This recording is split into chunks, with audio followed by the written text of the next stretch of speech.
the scene. He's got the voice that's mean, asking those questions that you never seen. He's got that fire, burning bright and clean. Andrew Keen making waves, break the routine on the Keen on show. He brings the heat, asking the minds, digging deep till they bleed. No sugar-coated truths, no lies to deceive. Andrew Keen, the master of the interview beat.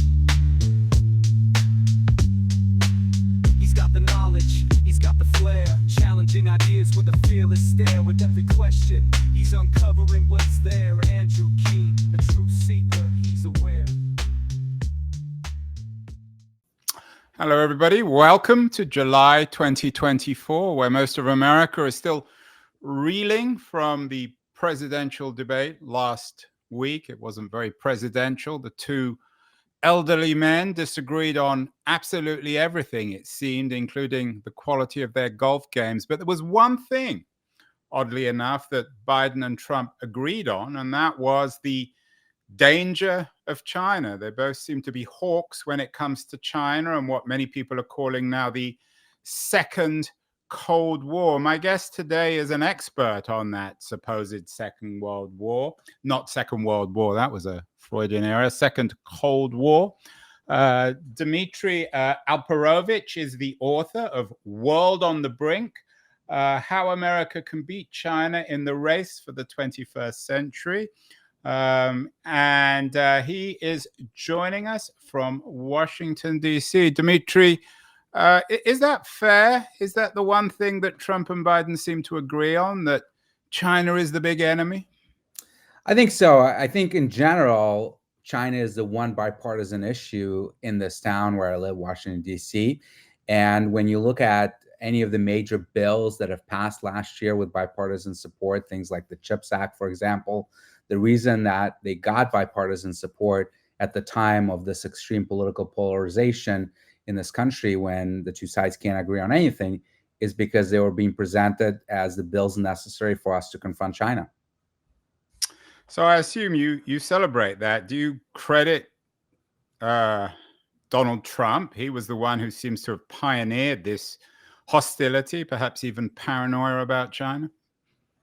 Yeah, I don't view it as paranoia at all. I view it as a recognition of reality. I think that China has been fighting a Cold War with the United States for many decades now, and Donald Trump was the first one to recognize it.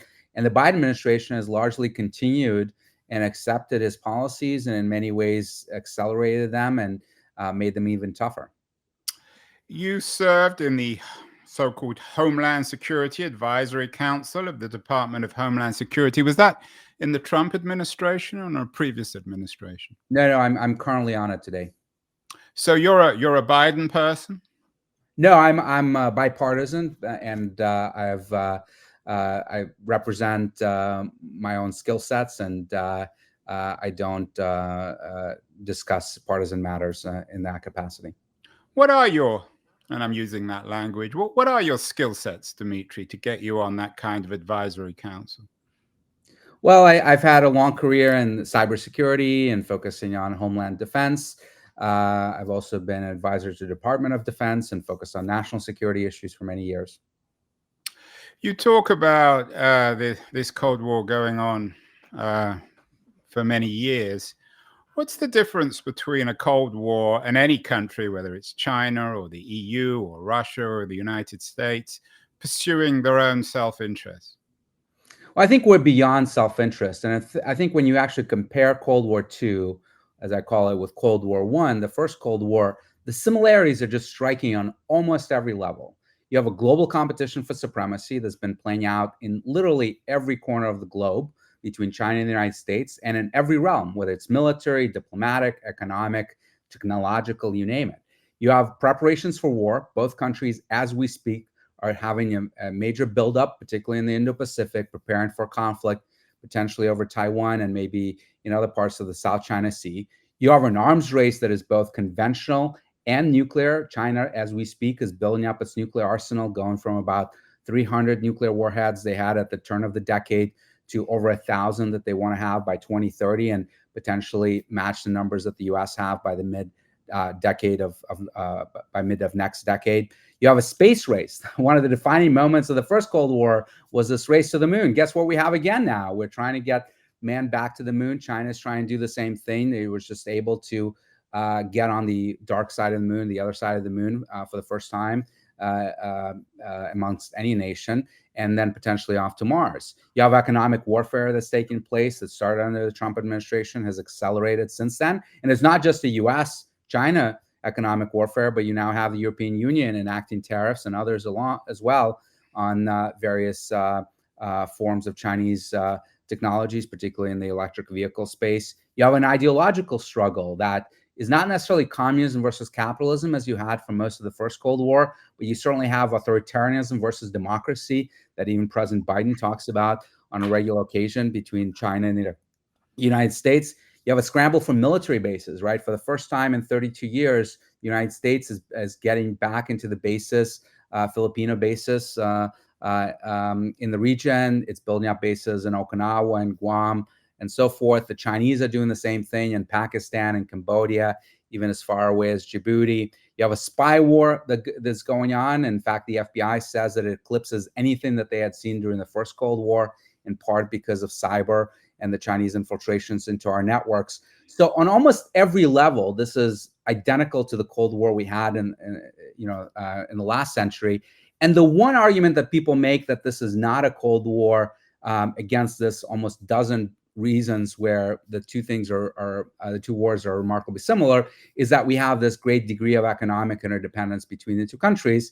And to that, I say that that economic interdependence is diminishing because of trade wars, because of export controls, because of sanctions, because of decoupling and de-risking that's taking place. And two, even during the first Cold War, as I highlighted in the book, there was a lot of economic interdependence with the Soviet Union that people have forgotten about. We were providing technologies to the Soviet Union to help them in their extractive industries, particularly oil and gas. They were selling that oil and gas to Europe and others. We were providing them technologies in the agricultural space. We were providing them loans even in the 70s and 80s to help sustain their economies in the Warsaw Pact economy. So this idea that people had that this was just completely disconnected economies between the Soviet Union and the United States was just not the case back then, and certainly is not the case today with China.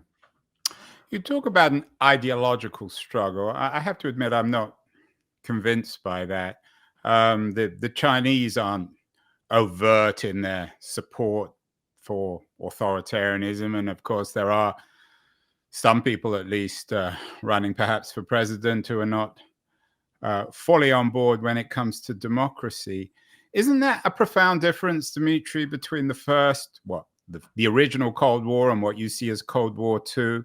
That the Russians and Americans were jousting, sparring on ways in which you should run not just your countries, your economies, but the world itself. Whereas the Chinese and the Americans aren't in profound disagreement. They're essentially all capitalists of one kind or another.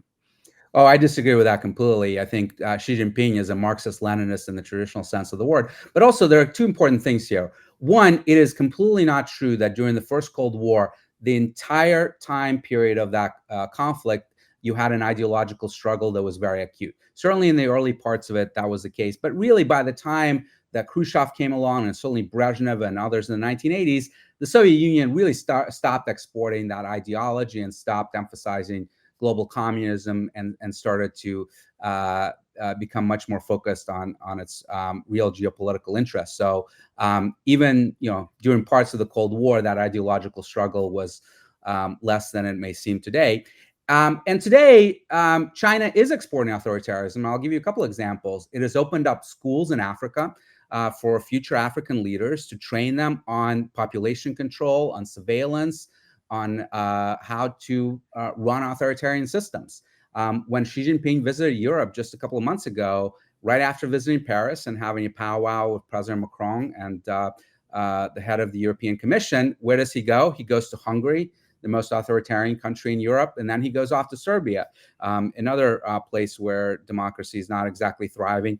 You've seen the bear hugs that he's given to Putin and supporting, if not with military technology, certainly with economic help, his conflict against Ukraine. So yes, it's not sort of global spread of authoritarianism that you had in the early stages of the Cold War, but not the latter stages, but it's very similar. Yeah, again, I'm not convinced. I mean, there are many supporters of Donald Trump who have also flocked to Hungary to learn more about the I don't know what he calls it, the illiberal democracy that Orban is creating, including Tucker Carlson and Steve Bannon. But leaving that one, you said earlier that Xi Jinping was a classic Marxist-Leninist. Well, what do you mean by that? Well, he absolutely believes in our ideology. You look at the ideology that he's spreading within the Chinese Communist Party, it's really a pullback from the economic focus that you've had over the last couple of decades under prior leaders, and an emphasis on security, on population control, and an emphasis on nationalism and spreading. Why is that Marxist-Leninist?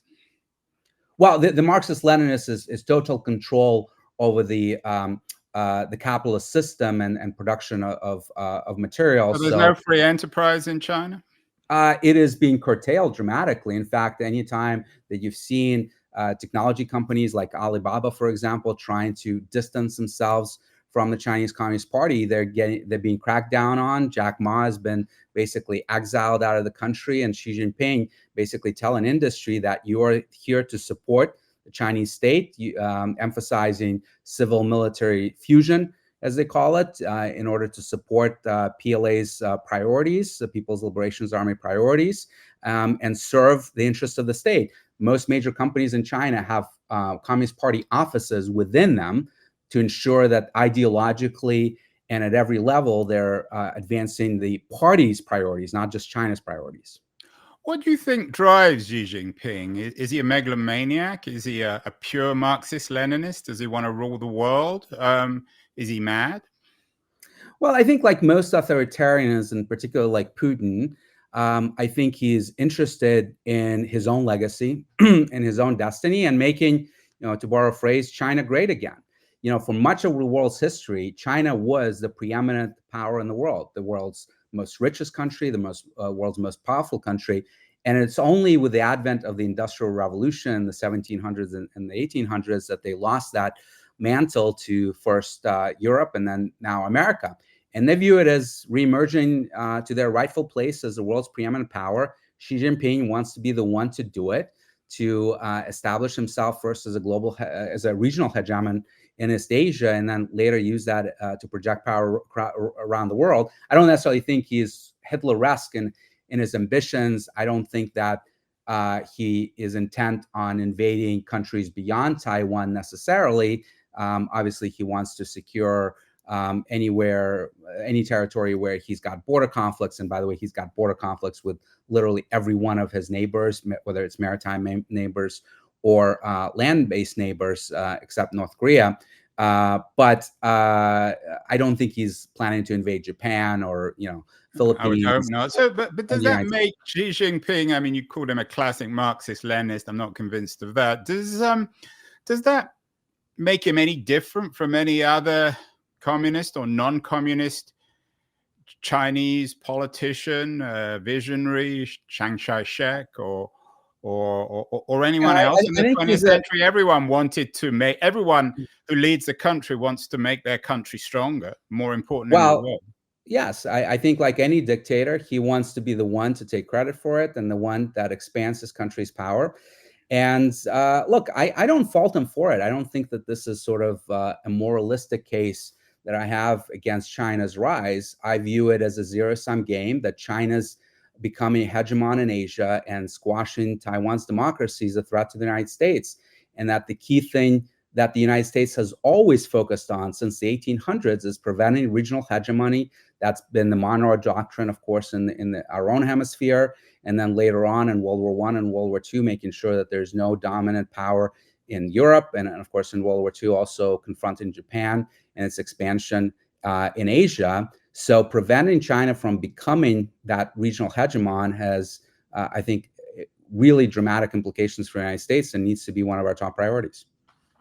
Is the world, Dmitri, to borrow from the title of your book, is it really on the brink? Is it on the brink of war, of conflict? What's your biggest fear in all this? That China is going to win, or that it might all result in some sort of terrible military catastrophe of one kind or another? Yeah, so back in December of 2021, I was one of the first geopolitical analysts to have called out that President Putin was going to invade Ukraine before the end of that winter, about 3 months before it actually happened. I now believe that we're on a path to China wanting to invade Taiwan, not imminently, but in the next 4 to 8 years. I believe that 2028 through 2032 period is going to be incredibly dangerous. If it tries to invade Taiwan, I think we're going to be on a precipice of a global conflict that has nuclear escalation potential, because I do think that the United States needs to fight for Taiwan and potentially will fight for Taiwan. You have President Biden now on 5 occasions saying that he will send troops to fight for Taiwan. So this is a key territory of strategic interest in the United States in a way that even Ukraine is not. And I do believe that we're on the brink of a catastrophic war that we still have, unfortunately, time to deter. And that's what the book is really all about. I want to get in the second part to ways we can deter this. I want to remind everyone that great guests like Dmitri Alperovitch are brought to us by our friends at Liberty's excellent new quarterly on culture and politics. Going to run a short feature on Liberties, and then we'll be back with Dmitri to talk about how we can pull, at least in his view, the world back from the brink of perhaps a nuclear catastrophe, a war between the United States and China. So don't go away, anyone. We'll be back in a second. The noise, there is nuance, insight. Liberties is not just a journal of ideas. It's a meteor of intelligent substance. It's the place to be for engaged citizens. Politics, opinion, substance. Liberties is a triumph for freedom of thought. A quarterly of urgency, of cultural exploration, of intellectual delight, of immaculate prose. It's invaluable. Subscribe now or find Liberties at your favorite bookseller. And you can subscribe to Liberties at libertiesjournal.com. We're speaking with the Washington, D.C. analyst, Dmitri Alperovitch, the author of an interesting new book, a book that's already a bestseller, World on the Brink, How America Can Beat China in the Race for the 21st Century. In this language, Dmitri, you're talking about winning. Is this a zero-sum game? There's clearly a conflict. Can both sides come out claiming victory, or are you suggesting that really one side has to win?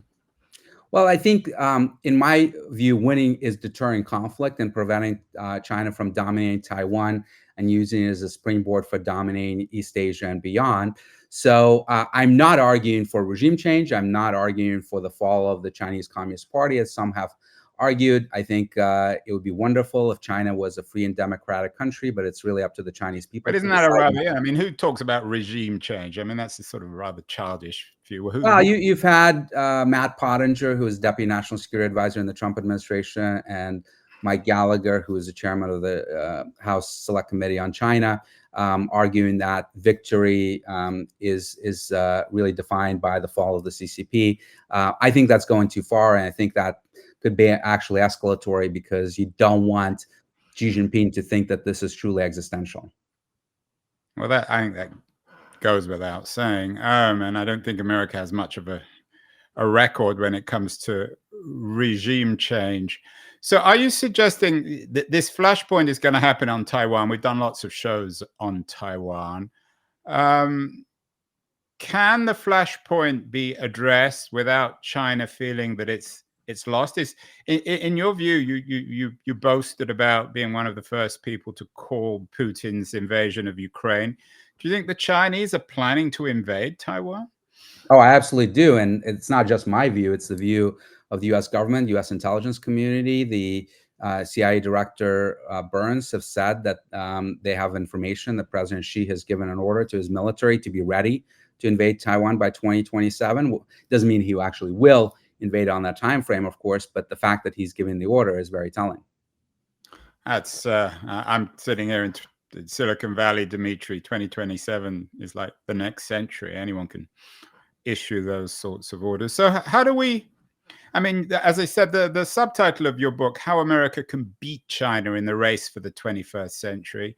I know authors don't always come up with their own titles or subtitles, but can America beat China and at the same time not humiliate China?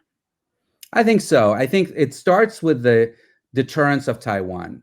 If China takes Taiwan, it changes the entire dynamic of East Asia, because most people don't appreciate that right now China is completely geographically contained by US military bases and US allies. When China looks out at the world, what does it see? It sees to the east of it, the Korean Peninsula, with South Korea having 28,000 American troops, air bases, radar installations, right? Further down, it sees the Japanese islands with the headquarters of the US 7th Fleet and Marines in Okinawa. Then at the very center of the first island chain, the anchor point of that first island chain is Taiwan, viewed as an outpost of US power. And then completing that arc, you have the Philippines, where for the first time in 32 years, American troops are back getting access to the Filipino military bases. And the problem that China faces is that the waters on their shores are very, very shallow. Just to give you a sense, in the Taiwan Strait, the depth of the waters is only about 300 feet, too shallow to even put a submarine safely in it. But on the other side of Taiwan, on the eastern side, the waters drop down to 12,000 feet and go down even deeper, because the Pacific is, of course, the world's deepest ocean. So if you want to project power, if you can take Taiwan and build submarine bases and surface ship bases on the eastern shore of Taiwan, you'll have incredible power projection capability. You will make it very, very dangerous for U.S. Navy to operate out of the Japanese islands and out of the Filipino bases, and you'll push us all the way out to Hawaii, and you will dominate that region. It doesn't mean, I don't mean by dominate you will invade Japan or do anything of the sort, but the reality is that you will become the regional hegemon, just like Russia today is in Central Asia or the Caucasus, for example. And these countries in that region have to basically jump whenever Russia asks them to, because they don't have any other choice, because America is far away, can't do anything for them, right? So all these states in Central Asia and the Caucasus have to basically appease China. I mean, appease Russia. That's what's going to happen to East Asia, where you have most of the world's supply chains, much of the world's economy, about almost 50% of the GDP is in Asia, of course. So letting China be the bully in that region and dominate that region is very, very dangerous for U.S. interests. So you have to absolutely deter Taiwan to keep China contained. And then beyond that, to win the race for the 21st century, to win the broader Cold War, I believe you have to win the technological race. And particularly in 4 critical technologies, we have to dominate. And that is AI and autonomy, it is biotech and synthetic biology, it is space, and it is green energy. And the 2 components that you need to manufacture these things are, of course, semiconductors and critical minerals. And the good thing is that we are leading in most of these areas. We're losing badly in green energy. We're losing badly in the processing of critical minerals, but it's not so disastrous that you can't catch up still. In terms of this being the second Cold War, how different is your analysis of China from some of the architects of the First Cold War, Kennan, for example, or some of the other American diplomats? What did you learn, or what could we learn from the Cold War to apply to China? In your view, was the Cold War, from an American point of view, a success? Oh, I think it was unquestionably a success. It led to U.S. dominance across the globe. But look, Kennan got it right. Kennan said, we got to wait them out because we have all the advantages. We have a better system. We have a more dynamic economy. We have a bigger economy. And that is all true with China. We have the world's biggest economy, the world's greatest military. In fact, the Chinese growth rate has now dropped to about what it is with us, about 3 to 4%. And of course, they're 25% smaller. So if that continues, unless something dramatically changes in China or here, they'll never catch up to us in terms of overall GDP power. And at the same time, we have the dynamism, we have the innovation, we're leading in AI innovation, we're leading in space innovation, we're leading in biotech innovation, we're leading in semiconductor innovation, certainly from a design perspective, if not from a manufacturing perspective, although that's Taiwan, who's a friend, certainly. So you have incredible advantages here. And the key thing is to keep the status quo, prevent war, deter war, and will remain the world's greatest power.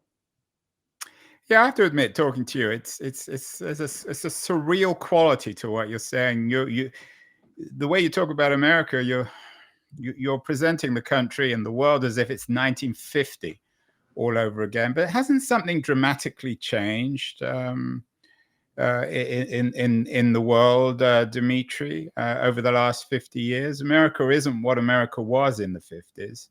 It's a profoundly divided country. Many people believe it's in deep decline. Has nothing changed since the first Cold War when it comes to the United States, its power, its democracy, its inequalities, and all the rest of it? Well, first of all, America has always been divided throughout its history. Today is no worse, I can assure you, than the Civil War, than the Vietnam War and the Civil Rights Movement, when we were fighting on the streets, when we were oppressing minorities in this country. So to say that we are, at the worst point of our history, I just completely reject that. We have challenges for sure, and the beauty of the American system, the beauty of our democracy, is that we overcome our challenges. We try out various ideas that end up being horrible and racist and catastrophic, and we learn from that, and we move on, and we adapt, and we progress. And unlike, by the way, authoritarian dictatorships that don't tend to learn from their mistakes and double down on them. So I'm bullish on America, as I think only immigrants can be, because we've experienced other parts of the world, and we know that the grass is not greener. And look, this is still the country that attracts a huge number of immigrants. There are, according to the Department of Homeland Security, thousands of Chinese migrants that are trying to cross our border every single day. Now, I don't think that that's the best immigration system. I think we should attract immigrants based on their skill sets and vet them and so forth. But it's telling that virtually no one is trying to jump over the fence, proverbial fence over into China, except maybe the North Koreans, and even they are using it as a transit point to get to South Korea. No one is trying to get to Russia. No one's trying to get to China. People want to come here because they think that this is still the place where their children can grow up and build companies like I have that can turn into hugely successful companies. This is still the beacon of opportunity for the world. And what about the history of American foreign policy over the last quarter century? Some people might suggest it's been so catastrophic, these failed wars in Afghanistan, Iraq, support for Israel, which is enormously controversial. Are you confident that America can overcome all those mistakes, those catastrophes of the last 25 years, the military-industrial complex? We've done shows on the corruption in the Navy, all sorts of issues associated with procurement. Again, you're presenting America in the best case scenario. Do you have any doubts at all? So I don't have any rose-colored glasses on, and we certainly have a lot of issues. But you know who has more issues? China. Its economy is a disaster. You talk about corruption in our defense industrial base. It's nothing compared to the graft and corruption that you have in the Chinese military, where they're firing their defense secretaries one after another for corruption. You've seen the problems that the Russian military has had in corruptions and the difficulties they've had even taking villages in Ukraine. So yes, we have issues, and we absolutely have to work on them, but they're nothing compared to the weaknesses and the problems that China faces. So it's all relative, and we don't have to be perfect to win. Why can't America, though, just live in peace with China? Why can't we live in a globalized economy? Both countries are good at certain things. Why couldn't that work? I would love to live in peace. We're not the ones that are changing the status quo. We're not the ones that want to invade Taiwan, that want to squash that democracy, that want to establish a hegemony in Asia. It is China. So I am for preserving the status quo that has existed in our relationship with China for the last 40 years. I am for the one China policy, which does not mean that we recognize that China has Taiwan, but for only supporting peaceful unification with Taiwan if the Taiwanese desire to do so, which they don't, but certainly opposing any change in the status quo by military force, which is what Xi Jinping wants to do. So I'm absolutely for peace, but I'm for deterring war. And as the saying goes, the only way you achieve peace is by preparing for war. And can all this, Dmitri, can this result in, I know you're against regime change, which is an absurd notion anyway, especially when it comes to China, but are there reformist groups within the Chinese Communist Party that are uncomfortable perhaps with Xi Jinping's bellicosity, particularly when it comes to Taiwan? If he is, if not humiliated, certainly stymied on the Taiwan front, could this unleash new political forces in China within the Communist Party? Look, who knows? It's a very opaque system. Not everyone is a fan of Xi Jinping. We know that. We know that he's consolidated power more than any leader since the revolution, even more than Mao has, except for a brief period during the Cultural Revolution. And I'm sure that's causing lots of tensions within the party. No one can express it publicly because, of course, they'll be exiled or worse. But his bellicosity, his uninterest in managing the economy, which is not going well at all. Youth unemployment is over 20% in China. And he seems completely MIA on that issue because he's so focused on security and military power and power projection. I think that's probably causing problems for him. But look, he can stay in power till at least 2032. He's likely to get reelected in 2027 for another 5-year term. He'll be 79 in 2032. Perhaps the one good thing about the Chinese system is that they don't tend to elect their leaders into their 80s, perhaps unlike our system. So we may see a change in leadership in 2032, or almost certainly in 2036 or 2037 in China. And it may go back to the idea that, the leaders prior to Xi had that, yes, we want to take Taiwan, but we're not actually going to take any steps to advance that, and certainly not by military force. And you can get back to a more peaceful relationship, one that I think we'll be more cognizant of because we've allowed our economy to become way too dependent on China. Everyone now recognizes that. Even the Europeans recognize that. And we need to do more to do risk, to increase our leverage over them, to decrease their leverage over us. But yes, we can avoid war if we can get just past this time period of Xi Jinping. And also the other thing is at play. The reason why the world is so dangerous today is because we have let our eye off the ball, because for the last 2 decades, we've been fighting these wars in the Middle East and not paying attention to what was happening in the Taiwan Strait. And Chinese military is being built up for that one mission of taking Taiwan. And both the Taiwanese, the Japanese, and ourselves really have paid little attention to that until recently. And we're paying attention now, and we're building capabilities. The Taiwanese are increasing their defense spending. The Japanese are reforming their military. So the balance of power will shift once again in the late 2030s, 2040s, where this will once again become an impossibility for China. We just need to hold on to them. And finally, I can't resist asking you this, Dmitri. What about TikTok?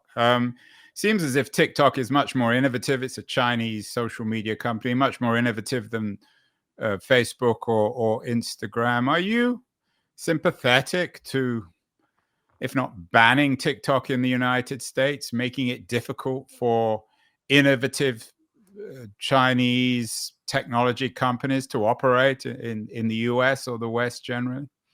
So I think there are 2 issues with TikTok. The first one is reciprocity, just on basic fairness, because Twitter or X, I guess, Facebook, Instagram cannot operate in China. We should not let the Chinese access our market. This is the basic concept of free trade, that it should be a fair trade. And, if your markets are closed to us, we're going to close our markets to you.